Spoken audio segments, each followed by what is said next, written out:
안녕하세요. 황상민의 심리상담소 황상민TV 시작하겠습니다. 네, 황상민의 심리상담소는 매주 일요일날 오후 3시부터 5시까지 생방송으로 지금까지 방송이 됐죠. 앞으로는 시도 때도 없이 매주 7일 24시간 동안 시도 때도 없이 방송되는 방송으로 여러분들을 찾아갈 것입니다. 여러분들이 항상 좋아요 또 구독 신청 해주시면 바로 그렇게 된다는 이야기입니다. 제가요 조금 전에 여러분 보셨다시피 이 의사 선생님에 대해서 이야기를 오늘 되게 많이 하게 돼야 되네요. 의사 선생님인가요 선상님인가요 잘 모르겠는데 또 철수만 하시는 분, 그런데 이름은 안철수인 그분이 또 공공의대에 강행하면 돌팔이 천지 될 것이다. 그럼 본인은 공공의대 안 나오고 본인은 사립의대 나왔나요? 네, 안철수 씨는 돌팔이 정치인이 된 이유가 공공의대를 나왔기 때문이라는 거 여러분 아세요? 서울대 의대는 공공의대예요. 세상에. 그런데 또 뭐라고 그랬냐면요, 의대 정원 확대 및 공공의대 설립에 대해 민주당과 의사협회가 날을 세운 가운데 원점에서 재논의하기로 협의하는 거로 일단락되었습니다. 그 과정에서 많은 인사들이 찬성 또는 반대 의견을 피력했는데 그 중에서 정체성이 모호하신 전직 의사 한 분도 반대 의견을 냈습니다. 바로 안철수 국민의당 대표입니다. 국민의힘당이 아니고요, 힘이 빠진 국민의당 대표예요. 이거 여러분들 잘 이름을 알아야 돼요. 국민의힘당 대표는 지금 김종인 씨인가 하는 분이고요, 그 힘이 빠진 국민의당 대표가 안철수 씨네요.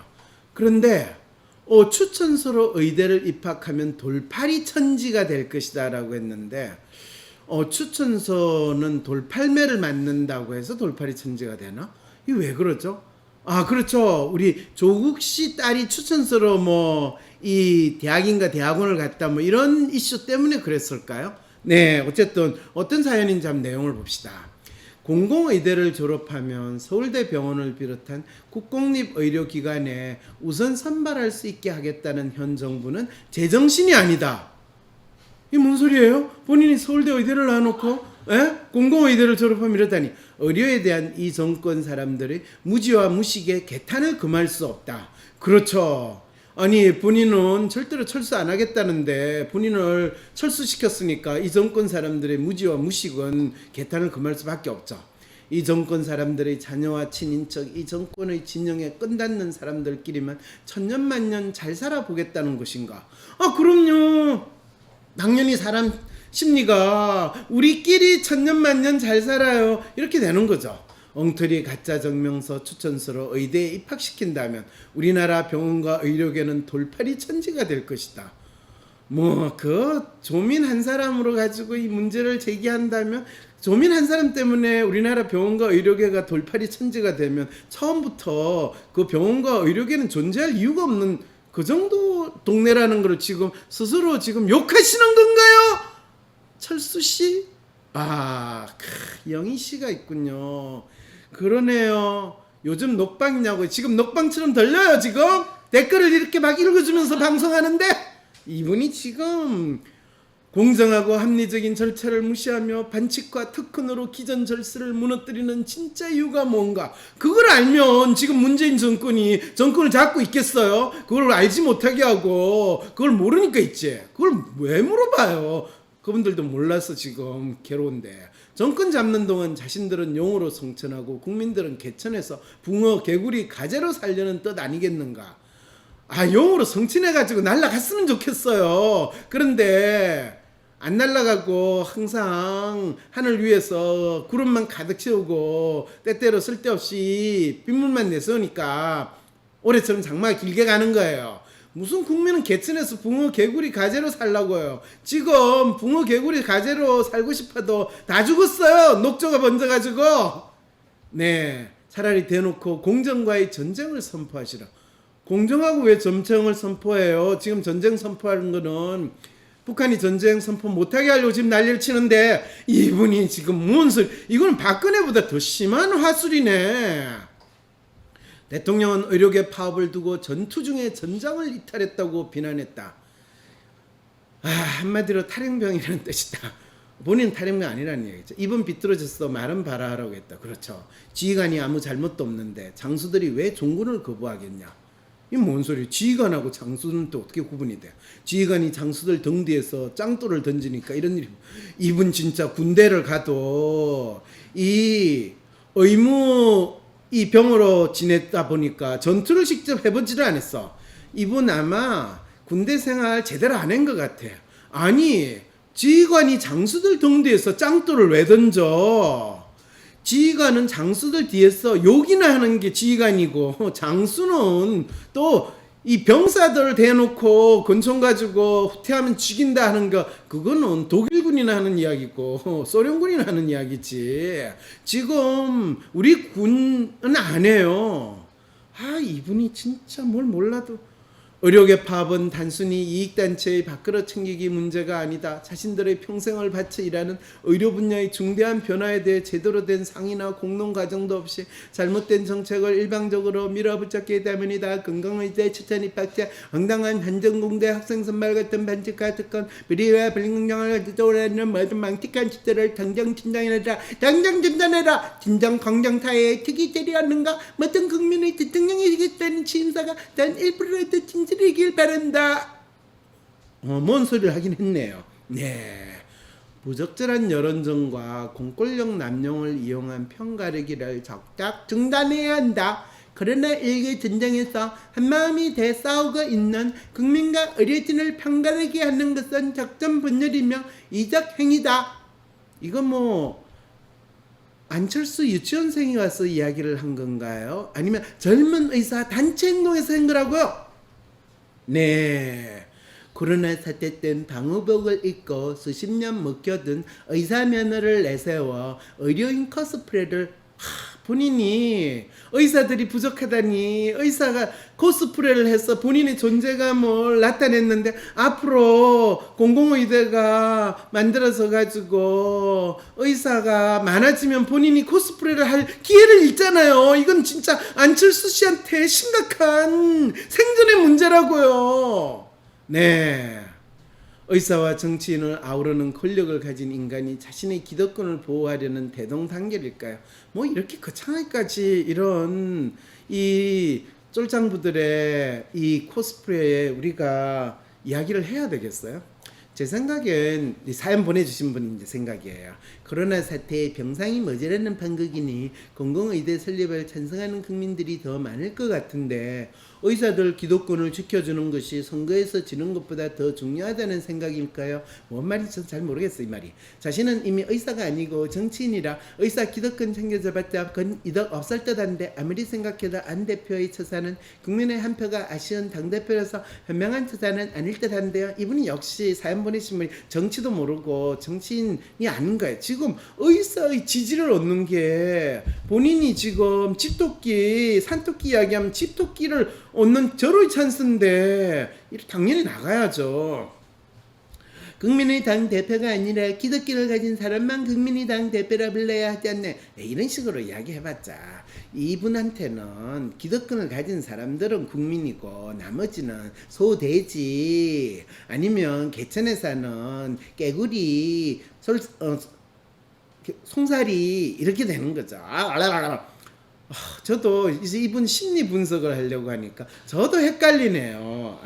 진짜 힘들어. 박사님, 대한의료협회 의료정책연구소에서 페이스북에 올린 홍보물 때문에 한 주간 또 난리 났어요. 의사 파업을 반대하시는 분들만 풀이하라며 퀴즈 형식으로 만든 이미지에 이런 질문이 적혀 있어요. 어떤 질문이 적혀 있냐? 그 질문을 나도 한번 보입시다. 의사 지금 파업에 반대하는 사람만 보라고 그러는데 저는 의사 파업에 찬성하거든요. 이건 찬성한다는 건 의사 파업을 잘하고 있다는 이야기죠. 잘하고 있다는 거 저 생각해요. 왜 그러냐면 의사가 파업을 하면 실제로 사람들이 생활하는데 의사가 그렇게 필요 없다는 사실을 알게 되면, 그리고 내가 웬만한 병은 참고 그냥 견딜만 하다라는 걸 알게 되고, 그리고 며칠 지나면 내 병이 낫는다는 걸 알게 되면 국민 건강과 국민 면역력이 얼마나 정대하겠어요. 그런 측면에서 저는 의사 파업에 찬성을 하고 있는 입장이거든요. 그러니까 의사 파업, 이 문제를 제가 풀 수 없는 상황이네요. 그럼 이 문제를 풀기 위해서는 제가 그러면 의사 파업에 반대한다라고 일단 빙의를 해야 되겠네요. 자, 그럼 문제는 어떠면, 당신의 생사를 판가름지을 중요한 진단을 받아야 할 때 의사를 고를 수 있다면 둘 중 누구를 선택하겠습니까? 내 생사를 판단할 중요한 진단을 받아야 할 때라고 할 때는 저는 의사를 고르기보다는 일단 저한테 질문을 할 것 같은데, 확실히 저는 의사한테는 별로 도움이 되는 환자가 아니네요. 근데 의사를 골라야 된대요. 이럴 때는 진짜 제가 고민되겠네요. 제가 아는 의사한테 가서 물어는 볼 수 있겠어요. 그런데 이 두 가지 옵션밖에 없네. 첫째, 매년 전교 1등을 놓치지 않기 위해 학창시절 공부에 매진한 의사. 이런 의사는 저 절대로 안 골라요. 왜냐하면 이 의사들은 기본적으로 연대에서 제가 교수를 할 때 이런 애들 많이 봤거든요. 그러면 저 수업 들어오는 애들, 한때는 저가 한 30명에서 40명 정도 가르치는 수업이었는데 의대생이 10명이 몰려앉는 거예요. 그래서 처음에는 저 뭣도 모르고, 와, 의대생들이 몰려왔으니까 애들 수업 질이 아주 좋겠다 생각을 했거든요. 근데 놀랍게도 걔네들이, 애들이 똑똑해요. 제가 질문하면 답은 잘해요. 그런데 수업 태도가 너무 개판이에요. 그리고 시험 보면요, 시험 답안은 상당히 잘 작성을 해서 나중에 보면 A 보면 다 의대생 애들이 다 가져가는 거예요. 그래서 진짜 그 학기에 채점할 때 아주 제가 곤란했었어요. 그거 저는 이런 학생들한테 절대로 저 몸을 맡기거나 안 물어봐요. 왜냐하면 걔네들이 막상 들어와가지고 공부할 때는 얼마나 공부를 안 하고 개판으로 지내는지를 너무 잘 알거든. 그리고 진정한 전문가 수련은 고등학교 때 공부를 어떻게 했냐가 중요한 게 아니라 대학에 들어와서 그 다음에 대학원 때 어떤 식으로 공부하느냐가 그 사람이 전문가가 되는 게 핵심인데, 매년 전교 1등을 놓치지 않게 학창시절 공부에 매진한 의사, 전 가입표예요. 성적은 한참 모르지만 그래도 의사가 되고 싶어 추천제로 입학한 공공의대 의사, 이런 의사를 선택하고 싶죠. 이런 의사는 없어요. 지금 앞으로도 있을 가능성이 없어요. 그 말은 결국엔 저는 의사를 선택을 못하는 문제에 처하게 된다, 이렇게 된다는 거네요. 이 문제가 답이 없네. 만약 두 학생 중 나중에 의사가 되어 각기 다른 진단을 여러분이 내렸다면 다음 중 누구의 의견을 따르겠습니까? 두 학생, 수능 성적으로 합격한 일반 의대 학생, 글쎄요, 이거 시민단체장의 추천을 받아 시험을 치르지 않고 입학한 공공의대 학생, 이런 공공의대 학생은 없으니까 제가 따를 수도 없고, 일단 수능 성적으로 합격한 일반 의대 학생들은 다 진단하는 게 달라요. 지금도 이미 그렇게 하고 있는데 그걸 누구한테 따르라뇨? 누구한테 따르냐고요? 저한테 싸고 친절하게 잘해주는 의사 말을 따를 가능성이 크겠네요. 그 다음에 만약 여러분의 가족이 위급한 수술을 받아야 한다면 두 의사 중 누가 수술을 해주길 원하십니까? 환자가 많은 의대 병원에서 수많은 수술을 접하며 수련한 의사, 대학병원에 있는 의사가 수술을 잘할 거다. 얼마 전에 우리 집 꼬마가 문제가 있어가 대학병원에서 진찰을 받았는데, 이 진찰비를 엄청나게 하면서 엄청 그 수술을 하겠다고 하니까 엄청 친절하게 해주더래요. 그래놓고 그 의사가 어떤 사람인지 물어봤는데, 진찰만 하고 뭐 몇 가지 엑스레이 찍고 하는데 몇십만 원을 차지하는 거 보고 그 자식 도둑놈이네 라고 해서 내가 아는 차라리 동네 병원 의사한테 물어본 경험이 있었거든요. 그러니까 환자가 많은 대학병원에서 수많은 수술을 접하며 수련한 의사들은 바가지 씌우는 부분이 상당히 강하다라는 것을 제가 느꼈는데 어떡하죠? 인프라가 갖춰지지 않은 지방의 공공의대에서 수술은 거의 접하지 못하는 의사, 이런 의사는 지금 공공의대가 없으니까 이 의사는 선택할 이유가 없네요. 그럼 결국에는 내가 수술을 받으면 믿을 수 있는 동네 의사, 이렇게 돼야 되는 건가요? 이런 대체 전혀 근거도 없고 그냥 어거지로 우기기라는 문제라고요? 네, 그러게요. 지금 이게 의사협회에서 이런 퀴즈를 내는 게 말이 돼요? 폐암 말기로 당장 치료제가 필요한 생명이 위독한 A씨, 폐암 말기로 약을 먹어가지고 낫는다는 이야기 혹시 들어보셨어요? 혹시 그렇게 치료하면 그 의사와 그 약은 지금 아마 노벨상 한 10개는 받았을 거야. 그런데 생리통 한약을 지어 먹으려는 B씨, 얼마나 이 본인 마음이 급하고 또 이 폐암 말기에 치료제가 없다는 그 절박한 상황에서 차라리 생리통 한약이라도 폐암 약으로 쓰겠다. 우리 그랬잖아요. 어느 분 암 뭐 사기 진단 받았는데 이 뭐 동물 구충제를 먹으면서 지금 견디고 있다고 하는 그런 코미디언도 나오고 그걸 나았다고 하는 거. 그런데 둘 중 건강보험 적용은 누구에게 돼요? 당연히 생리통 한약을 먹는 사람한테 적용되거나 동물 구충제 먹는 사람한테 적용이 돼야지. 지금 폐암 말기로 더 적용이 돼야죠, 당연히. 근데 폐암 말기는 이미 폐암은 4대 보험을 다 해주는 거잖아요. 그러니까 이게 지금 이 퀴즈가 말이 안 돼. 이런 게 어협에 있는 그 아마 알바 직원한테 이 문제를 냈지. 이 의사가 이 공부 잘해가지고 그 의대 들어간 의사가 이 문제를 냈을 거라고 생각이 드세요? 아니면 숙명여고 출신인가? 네.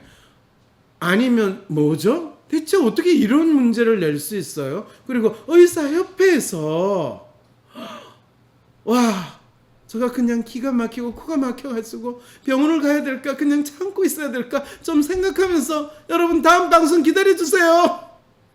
코로나로 인한 비대면 시대에서 상대방이 어떤 사람인지 알기가 더 어려워졌죠. 잘 모르는 사람과 온라인상에서 만나 함께 일을 하고 대화를 한다는 것이 막연하고 불안한 분들에게 직접 만나지 않아도 부딪히면서 함께 생활하지 않아도 다른 사람을 파악하고 이해할 수 있는 방법을 알려드리겠습니다. 한 사람의 성격 특성과 라이프 스타일까지 알려주는 마음의 MRI WPI 검사를 통해 비대면 시대에도 상대의 마음을 알 수 있는 비법을 WPI 상담 코칭 워크샵에서 배워보세요. 9월 12일 열리는 WPI 상담 코칭 워크샵에 참여하면 WPI를 실무 위주로 배우며 관계의 불안감을 해소하고 나의 특성에 맞게 전문성을 개발하는 방법을 배우실 수 있습니다. 아울러 진로, 연애, 공부법, 대인관계, 번아웃 등 현실적인 문제를 나의 성격 특성에 맞게 해결하는 비법까지 얻어가실 수 있습니다. 코로나19 이후 달라진 세상에서 위기를 기회로 바꾼 사람들의 선택 WPI 워크샵 신청 문의는 위즈덤 센터. 어떻게 해야 할지 모르겠어. 점이라도 볼까? 점보다 더 용한 검사 있는 거 몰라? 무슨 검사? WPI 검사. 내 삶의 해답을 원할 때 비과학적인 점이나 서주가 아니라 과학적인 검사 WPI에서 제대로 된 맞춤 해답을 찾아보세요. 검사는 황상민의 심리연구소 사이트에서 하실 수 있습니다. 위즈덤 센터가 삶을 고민하는 많은 분들에게 사회적 기업 활동으로 무료 상담을 받을 수 있는 프로그램을 만들었습니다. 상담 비용이 부담스러우신 분, 자신의 고민이나 아픔의 정체가 무엇인지 알지 못해 상담을 주저하셨던 분을 위해 상담 기회를 제공합니다. 상담을 통해 자신의 마음을 확인하고 자신의 문제에 대한 통찰을 경험할 수 있을 것입니다. 황상민 박사님과 1대1 비공개 상담을 할 수 있다고요?